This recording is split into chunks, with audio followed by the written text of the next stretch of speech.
পাক্কা বলবৎ হ'ল, আইনত পৰিণত হ'ল।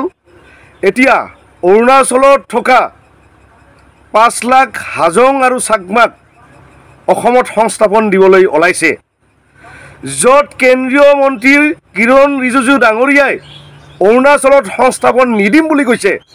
তেনে ক্ষেত্ৰত অসমৰ মুখ্যমন্ত্ৰীয়ে এই 5 লাখ হাজং আৰু চাকমাক সংস্থাপন দিব ওলাইছে অসমত।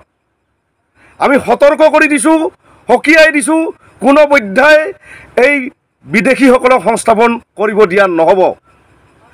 যি সময়ত আমাৰ অসমত বহুত হাজং মানুহ আছে, দুবেলা দুমিঠি খাব নাপায়, যি সময়ত বহুত হাজং মানুহ আছে, অকণমান মাটি নাই, তেনে ক্ষেত্ৰত বিদেশী মানুহক কেনেকৈ এই অসমত সংস্থাপন দিব?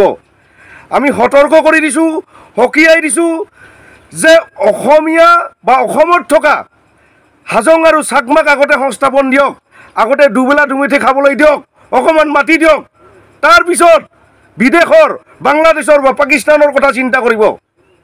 আমি ৰৈ নাথাকিম কোনো পধ্যে কৃষক মুক্তি সংগ্ৰামে, আমি আন্দোলন আৰম্ভ কৰিম। কিবা কাৰণত যদি এই 5 লাখ মানুহক যদি সংস্থাপন দিয়ে